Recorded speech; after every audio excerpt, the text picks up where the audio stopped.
toward the end of the last year of the Biden administration, I don't remember the exact date, but Jake Sullivan actually made an accurate statement about the Ukraine conflict when he said some words to the effect of, they just don't have the manpower. They don't have the men. Bingo. Then why were you continuing the war? Unless you were prepared to put men on the battlefield, American troops, British troops, French troops, whatever, unless you were prepared to do that, why would you make that statement, which was perfectly accurate, and continue the war? And yet they did. And that's Zelensky's problem. He cannot grow men. You just can't. The going in position for us is you have failed for 70 plus, since 1947, 48, you have failed. You, Israel, you, both sides, Hamas, Palestinian Authority, Israeli government, you have failed. You do not want peace. You want perpetual war. You want perpetual war. You lust for perpetual war. We don't like that. The region doesn't like that. The world doesn't like that. Let's stop. We're going to come in. We're going to vote in a constitution. You don't even have a constitution, you little pipsqueak. Neither one of you. We're going to have a constitution. Oh, guess what our constitution says? There has to be separation between church and state. That's what our constitution says. Here's what I would suggest. We've been doing this for 2 years. We've been actually longer than 2 years. As I read it, I've been involved with it for 2 years. We've been simulating every other Sunday an Israeli-Palestinian confederation. This is very simple. There are roughly 14 million people between the river and the sea. Roughly half and half, although there are a few more Palestinians or others than there are Jewish citizens. Let's have an election online. Let's get at least 5 or 6 million people to vote. Let's elect a parliament of 300, 50% of which will be Palestinian Arab, 50% will be Jewish Israeli. They'll all be Israeli citizens. And that parliament will rule over the government of Israel and or whatever gets called the government of Palestine in the interim, and pass legislation that's aimed at peace, not at war, because these two governments are completely unacceptable in that vein. They do not want peace, either one of them. They want perpetual war, both of them.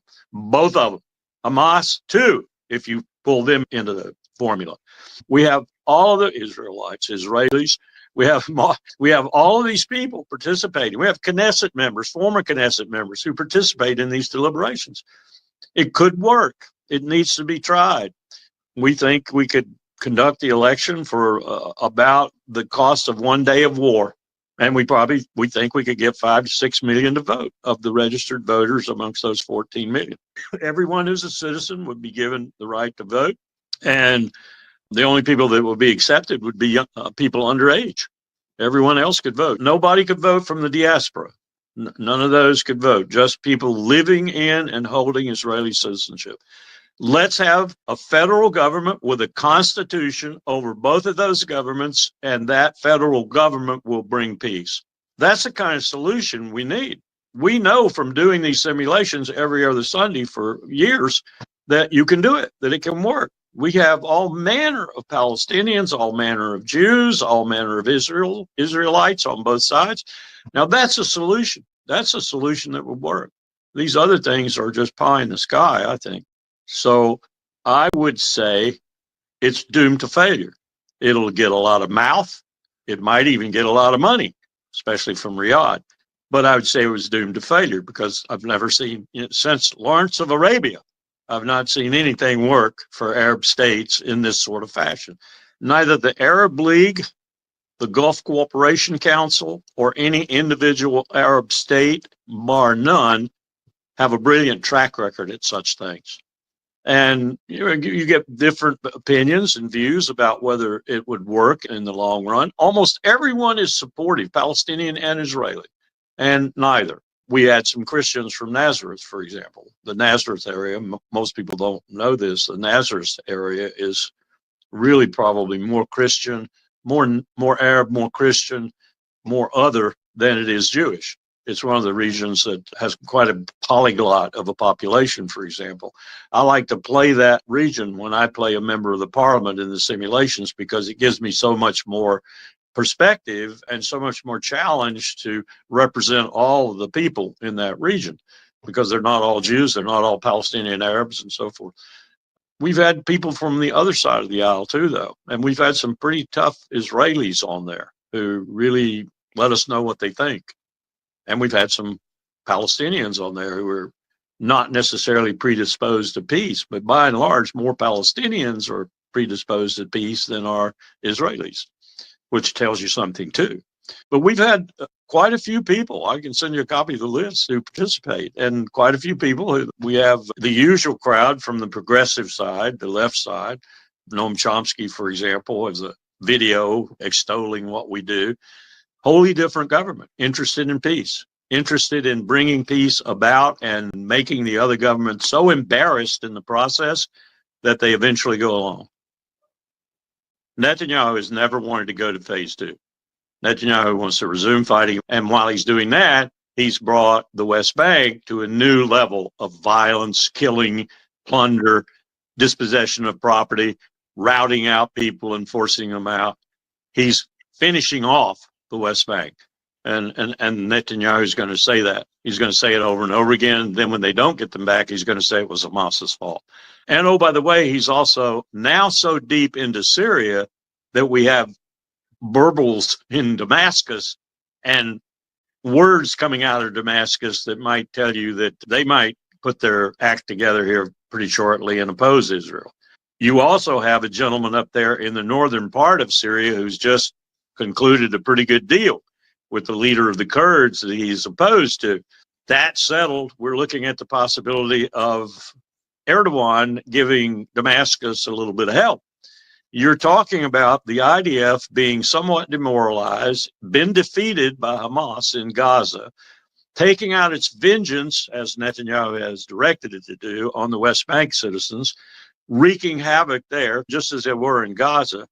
You've also got other people in the region who might even pitch in. Iraq comes to mind immediately. At the same time, you've got el-Sisi and you've got King Abdullah sitting on armored forces that might move at any moment. And you've got Lebanon to worry about too, because Lebanon does not want Israel to continue to do what it's doing right now, which is violating a ceasefire and not honoring the ceasefire and staying in Lebanon ad nauseum. Israel could be in a real pickle here very shortly, and Netanyahu will have no one to blame but his own audacious, arrogant, unstrategic self. He's doubling down on the West Bank right now. He's going to make sure that there are no Palestinians left when he's finished on the West Bank. He's got all the land. He's moving aggressively into Syria.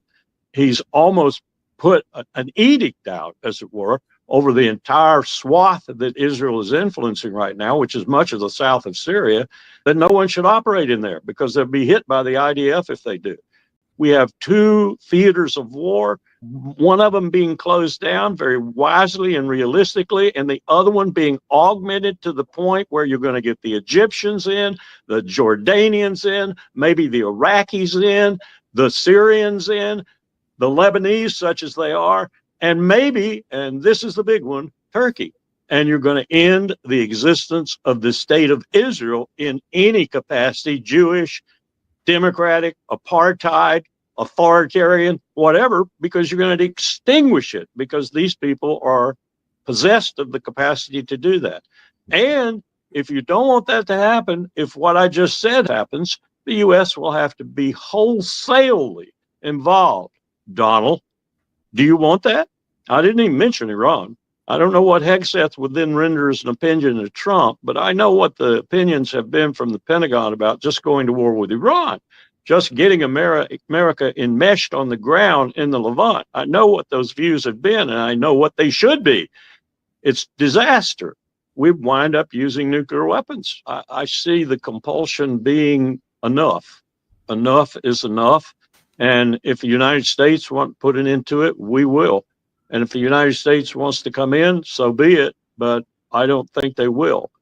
And that might be a positive strategic calculation if you think about it for a moment. If we were to go into the Middle East whole hog, even if we marshaled everything we've got in the Pacific, everything in Europe, everything elsewhere in the world, and put it there, we would lose.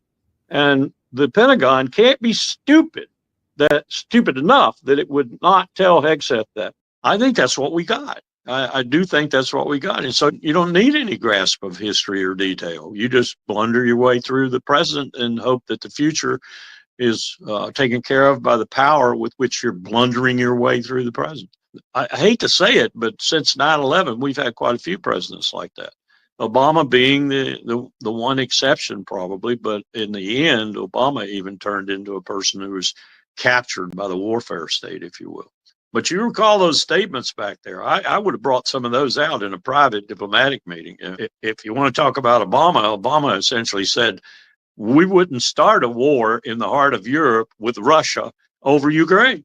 It'd be stupid. It'd be idiotic.